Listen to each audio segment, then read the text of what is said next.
നല്ല സ്വാധീനിച്ച വ്യക്തികൾ ഉണ്ടായിരുന്ന, വ്യക്തിത്വങ്ങൾ ഉണ്ടായിരുന്ന, ജീവചരിത്രങ്ങൾ ഉണ്ടായിരുന്നു. ഇപ്പൊ നമ്മുടെ കുഞ്ഞുങ്ങൾക്ക് അതൊന്നുമല്ല. ഇത് ഈ നമുക്കൊക്കെ നമ്മുടെ കാലഘട്ടത്തിൽ ജീവിച്ചിരുന്നു. നിങ്ങളെ പൂർണ്ണമായിട്ട് നമുക്ക് അങ്ങനെ പറയാൻ പറ്റത്തില്ല. ഈ വനിതകൾ ഈ പഠിപ്പിക്കുന്നതിന് ഞാൻ പറയുന്നത് സ്ത്രീകൾക്ക് ഈ ഉപപാഠ പുസ്തകങ്ങളില് സ്ത്രീകളായിട്ടുള്ള വിദ്യാർത്ഥിനികൾക്ക്, പുരുഷന്മാരായിട്ടുള്ള വിദ്യാർത്ഥികൾക്ക് ഇതിങ്ങനെ മാറ്റിയിട്ട് 1-2 ചോദ്യങ്ങളെങ്കിലും സ്ത്രീകളായിട്ടുള്ള കുട്ടികൾക്ക് പ്രത്യേകിച്ച് കൊടുക്കണം. പിന്നെ ഈ ഒരു നേതൃത്വ പരിശീലനത്തിന്റെ ഭാഗമായിട്ട് നോവൽ സ്ത്രീകൾ വിഷയീഭവിക്കുന്നില്ല.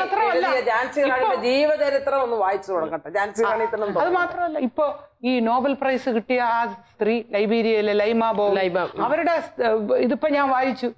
പിന്നെ മലയാളത്തിൽ വരെ എന്റെ ട്രാൻസ്ലേഷൻ വന്നിട്ടുണ്ട്. ITBO പവേഴ്സ് എന്ന് പറഞ്ഞുകൊണ്ടാണ് അവരുടെ ഇത് വന്നിരിക്കുന്നത്. ആരോ കൂടെ ഹെൽപ്പ് ചെയ്ത് എഴുതിയാണ്. സിനിമകൾ വന്നിട്ടുണ്ട്. ഇതൊന്ന് പഠിപ്പിച്ചാൽ എന്ത്, ആ സ്ത്രീ എഴുതിയിരിക്കുന്ന കണ്ടാൽ നമ്മൾ വായിച്ചു പോകും. മനസ്സിൽ തട്ടുന്ന പോലെ 10ാം ക്ലാസ് 17 വയസ്സിൽ അവൾ ജയിച്ചപ്പോ ആ വീട്ടില് വളരെ ലോവർ മിഡിൽ ക്ലാസ് അച്ഛനും അമ്മയും 5-6 പിള്ളേരുണ്ട്. അവരടുത്തുള്ള എല്ലാവരെയും കൂടെ വിളിച്ച് ഒരു പാർട്ടി നടത്തുന്നു. ഈ കുട്ടി പാസ്. അപ്പൊ അവക്ക് ഗിഫ്റ്റൊക്കെ കിട്ടി. അതില് ഒരു പെയർ ഷൂസ് അവർ എടുത്തെടുത്ത് പറയുന്നുണ്ട്. ആരോ കൊണ്ട് കൊടുത്തത് ഒരു ഡക്സ്റ്റർ ഷൂസ് എന്നോ എന്തോ ഒരു പേര് പറഞ്ഞു. കുട്ടികളുടെ ഇടയിൽ ഒരു ഹരമായിരിക്കും. 14 വർഷങ്ങളാണ്. ആ പരീക്ഷ കഴിഞ്ഞ ഉടനെ തന്നെ പിന്നെ ഈ കുട്ടിക്ക് പഠിക്കാൻ പറ്റാത്ത രീതിയിൽ ആഭ്യന്തര വിപ്ലവം പൊട്ടിപ്പുറപ്പെട്ടു. 14 വർഷം 2003 വരെയുള്ള കഥയാണ് ആ പെൺകുട്ടി പറഞ്ഞുകൊണ്ടിരിക്കുന്നത്. എന്നിട്ട് ആ അത്രയും എന്നിട്ട് അതിനിടയ്ക്കൊരിക്കൽ പറയുന്നുണ്ട്, ഈ വീട് വിട്ടോടിയിട്ട് തിരിച്ചു വരുമ്പോൾ അന്വേഷിച്ച് വന്ന ഒരു സ്ത്രീയുടെ കാലിൽ ആ ഷൂസ് കിടക്കുന്നു. എന്നിട്ട് ഇവര് പറയുന്നത്, വെളിയിൽ നിന്ന് വരുന്നവരെല്ലാം ചോദിക്കുന്നത്, പത്രക്കാരൊക്കെ ചോദിക്കുന്നത്, നിങ്ങൾ എപ്പോഴെങ്കിലും ബലാത്സംഗം ചെയ്യപ്പെട്ടിട്ടുണ്ടോ? ഞാൻ ബലാത്സംഗം ചെയ്യപ്പെട്ടിട്ടില്ല എന്ന് പറഞ്ഞ ഉടനെ അവരോടുള്ള പ്രതിപത്തി അങ്ങ് കുറയാണ്. ഓ, ഇവളെ ഇനി ഒരു ഹോട്ട് സ്റ്റോറി. പിന്നെ അവര് പറയുന്ന ഒരു വലിയ കാര്യം, അവസാനം എങ്ങനെയാണ് അവർക്ക് മുട്ടുകുത്തിക്കാൻ പറ്റിയത്? UN വിളിച്ചിരുത്തിയിട്ട് കൂടെ, ഖാനയിൽ വെച്ച് UN വിളിച്ചിരുത്തിയിട്ട് കൂടെ ഈ ഏകാധിപതി സമ്മതിക്കുന്നില്ല.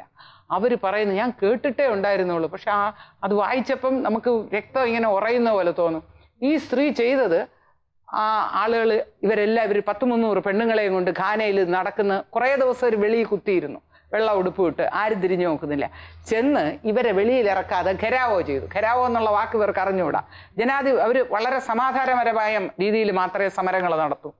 എന്നിട്ട് അവസാനം വെളിയിലോട്ട് ഒരുത്തം വന്ന് ഇവരെ അങ്ങോട്ട്, ഒരു പട്ടാളക്കാരൻ വന്ന്, ഞാൻ അറസ്റ്റ് ചെയ്യും, ജനറൽ ലെയ്മോ എന്ന് പേരിട്ടിരിക്കുന്നോ, നിങ്ങളാണോ, നിങ്ങളെ ഇപ്പൊ അറസ്റ്റ് ചെയ്യും. അപ്പൊ അവർ ചോദിച്ചു, എന്തോന്ന്, നീതി ലംഘിച്ചതിന്, നിയമം ലംഘിച്ചതിന് എന്നെ നിങ്ങൾ അറസ്റ്റ് ചെയ്യുന്നു എന്ന് പറഞ്ഞിട്ട് ഈ സ്ത്രീ അങ്ങ് എഴുതി. അപ്പൊ അവരെ കൂടെ ഇരുന്ന മറ്റൊരു സ്ത്രീ നേതാവ് എഴുന്നേക്കും. എന്നിട്ട് അവർ പറയും, ഇന്നാ പിടിച്ചോ, ഞങ്ങൾ എന്ത് ചെയ്യാൻ പോണമെന്നറിയാം, നിങ്ങളുടെ ജോലി ഞങ്ങൾ എളുപ്പമാക്കി തരാം.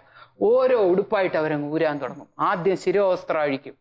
അപ്പോൾ നമ്മൾ വിചാരിക്കുന്നത്, പലപ്പോഴും നമ്മൾ കേട്ടിട്ടുള്ളത്, ആഫ്രിക്ക കാപ്പിരികളെ നാടാണ്. അത് കാപ്പിരികളെ നാടൊന്നുമല്ല. ലൈമ പറയുന്നതെന്ന് പറഞ്ഞാൽ, അവർ പറയുന്നത് അവിടുത്തെ നാട്ടിലെ പാരമ്പര്യമായിട്ടുള്ള അവരുടെ ഒരു വലിയ ഒരു എതിർപ്പ് പ്രകടിപ്പിക്കുന്നത്, ഒരു സ്ത്രീ, വിവാഹിതയായിട്ടുള്ള അമ്മയായിട്ടുള്ള ഒരു സ്ത്രീ പരസ്യമായിട്ടൊരു പുരുഷന്റെയോ ഒരു പുരുഷന്മാരുടെ കൂട്ടത്തിന്റെയോ മുമ്പിൽ നിന്നുകൊണ്ട് സ്വയം വിവസ്ത്രയായാൽ പിന്നെ ആ നാട് മുടിഞ്ഞു. എന്നുവെച്ചാൽ സ്ത്രീയുടെ യോനിയിൽ നിന്നാണ് ഒരു കുഞ്ഞ് ജനിക്കുന്നത്. ആ രൂപത്തിൽ അവൻ കണ്ടു കഴിഞ്ഞാൽ പിന്നെ എല്ലാം തകർന്നു. നമ്മൾ പറയില്ലേ, പിന്നെ ഒന്നും പിന്നെ അവിടെ നിൽക്കില്ല. അപ്പൊ അവസാനം ഈ മധ്യസ്ഥം വഹിച്ചുകൊണ്ടിരുന്ന രാജ്യത്തിലെ ആളുകൾ ഓടി വന്ന് ഇവരെ കാല് പിടിക്കുന്നത് പോലെ, ലൈമ അത് ചെയ്യല്ലേ ചെയ്യല്ലേ ചെയ്യല്ലേ, 2 ദിവസത്തിനെ ഒപ്പിടും. ആ ഭരണാധികാരി ഇറങ്ങിപ്പോവും. പിന്നെ അയാളെ പിന്നെ എവിടെയൊക്കെ കൊണ്ടിട്ട് അറസ്റ്റ് ചെയ്ത് തിരിച്ചു കൊണ്ടുവന്ന് എന്നിട്ട് പറയുന്ന, ഒരു കുട്ടി തന്നെ, മകൻ തന്നെ അഹങ്കാരമായിട്ട് കാണിച്ചാൽ, ഒരമ്മയെ വിഷമിപ്പിച്ച് അവൾ ചെയ്യുന്നത്, ആദ്യം ഈ ബ്ലൗസോ ഷർട്ടോ അങ്ങോട്ട് ഊരിയിട്ട് അവർ പറയും, അവന് പാല് കൊടുത്ത് ആ മുലകൾ അവൾ കയ്യിലെടുത്ത് അതിനെ അടിക്കാൻ തുടങ്ങും. നിനക്ക് പാല് തന്നതിന് ഇനി എനിക്ക് വേണ്ടടാന്ന് പറഞ്ഞ് നമ്മളിവിടെ നെഞ്ചത്തടിക്കുന്നില്ലേ, അതിൻ്റെ ഏറ്റവും ശക്തമായിട്ടുള്ള രൂപം. അതോടുകൂടി അവൻ പിന്നെ ആണല്ല, അവനൊരു മനുഷ്യനല്ല. അവന്റെ വെരി എക്സിസ്റ്റൻസ്, ആ ജന്മം കൊടുത്ത, അവന് ജീവൻ കൊടുത്ത, ആ മുലപ്പാൽ കൊടുത്ത അമ്മ നിഷേധിക്കുകയാണ്. ഇത് നമ്മളെ പെൺകുട്ടികളെ പഠിപ്പിക്കണം. ആ സമരപുറയിൽ കൂടെയാണ്. എന്നിട്ട് അവര് പറഞ്ഞു, ആണുങ്ങളോട് പറഞ്ഞു, ആണുങ്ങൾ ഇങ്ങനെ അങ്ങനെ ചെയ്ത പിള്ളേര് മൊബൈൽ. അല്ല, സെൻകുമാർ ഒരിക്കൽ പറഞ്ഞ ഒരു കാര്യമുണ്ട്. സെൻകുമാർ ആണെന്ന് തോന്നുന്നു, പോലീസ് മേധാവിയായിരുന്നു പറഞ്ഞത്, ഏതെങ്കിലും 2 പെമ്പിള്ളേര് പറയണ ശരി കാണിക്കടാ, നീ കാണിക്കും. അല്ല ഇന്നത്തെ അതോടുകൂടി പിന്നെ ആ വൈറലാക്കുന്ന പരിപാടി അങ്ങ് ഇന്നത്തെ തീരും. പെൺകുട്ടികള് നല്ല മിടുക്കരാണ്. നമ്മളെക്കാൾ നമ്മളെക്കാളൊക്കെ നല്ല പറയുന്നത് മിടുക്കരാണ് അല്ല പെൺകുട്ടികള്. ഒളിച്ചിരുന്നത് എടുത്ത് കാണിക്കുക എന്ന് പറഞ്ഞ അത് കാണിക്കപ്പെടുന്നവർക്ക് പോയി ആത്മഹത്യ ചെയ്യാം. അത് പുതിയ നല്ല മിടുക്കരാണ്. പക്ഷെ ഈ വന്ന വഴികള് ഇവിടെ വരെ എങ്ങനെ നമ്മൾ എത്തി എന്നുള്ളത് പുതിയ തലമുറ പഠിക്കണം. അതിനുള്ള വില എന്തുമാത്രം കൊടുത്തിട്ടാണ് നമ്മളിവിടെ എത്തിയത്. ഈ സ്വാതന്ത്ര്യത്തിന് നമ്മളൊരു വലിയ വില കൊടുത്തിട്ടുണ്ട്. അപ്പൊ അത് അനുഭവിക്കുമ്പം ആ വില നമുക്ക് മനസ്സിലായാലേ നമുക്ക് അതിനോടൊരു മതിപ്പുണ്ടാവും.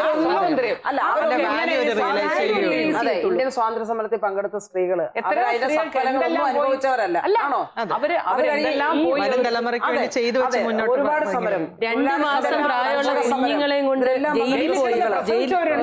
പിന്നെ ഈ ഓരോ കാര്യങ്ങൾക്ക് വേണ്ടി നടന്ന സമരത്തിൽ പങ്കെടുത്ത സ്ത്രീകൾ, അപമാനവും ആക്ഷേപവും എല്ലാം ഏറ്റുവാങ്ങിയ സ്ത്രീകൾ, അവരെല്ലാം നടത്തിയ ഫൈറ്റിന്റെ ഫലമായിട്ടാണ് നമ്മളൊക്കെ ഇന്നത് അനുഭവിച്ചിട്ടില്ല. ഇല്ല, അവർക്കത് കിട്ടിയിട്ടില്ല. പിന്നീട് കിട്ടിയവർക്ക് അതിന്റെ വില അറിയില്ല. നമ്മുടെ പോരാട്ടത്തിന്റെ ഫലവും മനസ്സിലാവണം. നമ്മുടെ പോരാട്ടത്തിന്റെ ഫലവും വരും തലമുറയ്ക്ക് കിട്ടുന്നത്.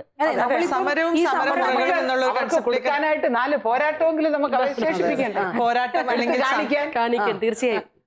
നിങ്ങൾ ഞങ്ങൾക്ക് വേണ്ടി എന്ത് ചെയ്തു എന്ന് ചോദിച്ചാൽ, ഞാൻ 101 പവൻ എന്റെ അച്ഛന് ശ്രീധരം കൊണ്ടുവന്നു, ഞാൻ ലംബോർഗിനി കാറ് കൊണ്ടുവന്നു, അല്ലെങ്കിൽ പിന്നെ എസ്റ്റേറ്റ് കൊണ്ടുവന്നു. ഇതാണോ നമ്മൾ പറയാൻ പോണത്? മാത്രമല്ല ഈ രാഷ്ട്രീയം എന്നുള്ളത് ഞാൻ കാണുന്ന ഒരു കാഴ്ച, രാഷ്ട്രീയം എന്നുള്ളത് അതത്ര എല്ലാവർക്കും വരാനുള്ള ഇടമല്ല. അതിന്റെ കാര്യത്തിൽ വേറെ ജോലി ഇല്ലാത്തൊരു രാഷ്ട്രീയത്തിൽ ഇരിക്കുന്ന ഒരു മനോഭാവമുണ്ട്. ഞാൻ ആ ആറ്റിറ്റ്യൂഡ് ചിലർ കുറെ ആളുകൾക്കുണ്ട്. എന്റെ ബലമായ വിശ്വാസം നമ്മുടെ പുതുതലമുറ പെൺകുട്ടികൾ, ആൺകുട്ടികൾ, വിശേഷിച്ച് പെൺകുട്ടികൾ രാഷ്ട്രീയത്തിൽ ഇടപെടൽ നടക്കണം. രാഷ്ട്രീയം എന്ന് പറഞ്ഞാൽ ജനാധിപത്യത്തെ രാഷ്ട്രീയമാണ് ജനാധിപത്യത്തിന്റെ കാതൽ. പൂർണ്ണതയിൽ അത് എല്ലാവരും എത്തിക്കഴിഞ്ഞാൽ ഇന്ന് രാഷ്ട്രീയത്തിൽ ചിലതുണ്ട്.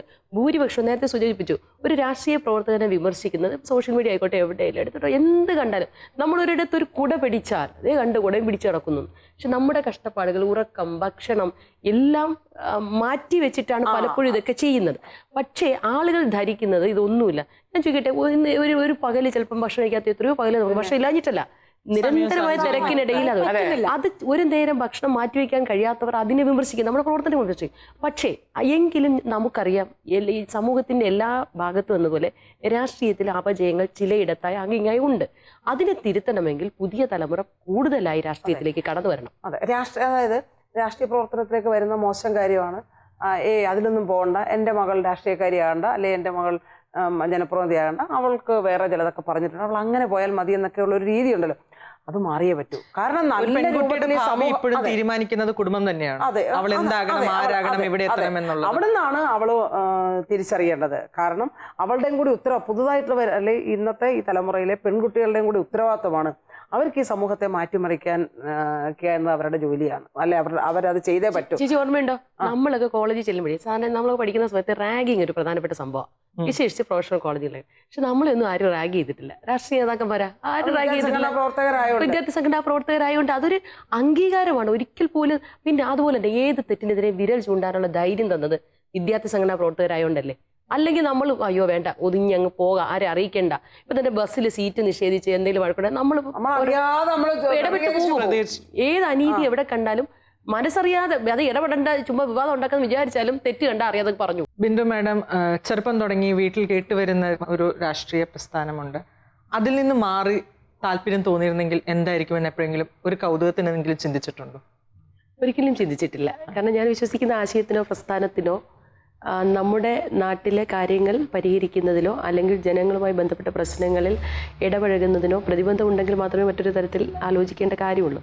എന്നെ സംബന്ധിച്ചിടത്തോളം, എൻ്റെ നിലപാടുകളെ സംബന്ധിച്ചിടത്തോളം ഇതര പ്രസ്ഥാനങ്ങളുമായി താരതമ്യപ്പെടുത്തുമ്പോൾ ഏറ്റവും മാനവികമായി മനുഷ്യത്വപരമായി ഇടപെടുകയും അതിനേക്കാൾ ഉപരി നേരത്തെ സൂചിപ്പിച്ച പോലെ ദേശീയ ബോധവും ദേശാഭിമാന ബോധവും തന്നെയാണ് ആദ്യം അതിലേക്ക് ആകർഷിച്ചതെങ്കിലും പിന്നീട് ഓരോ കാര്യങ്ങളിലും നമ്മുടെ വ്യത്യസ്തമായ അഭിപ്രായങ്ങളാണല്ലോ സ്വാഭാവികം. ആവശ്യങ്ങൾ വ്യത്യസ്തങ്ങളാകുമ്പോൾ അഭിപ്രായങ്ങൾ വ്യത്യസ്തം.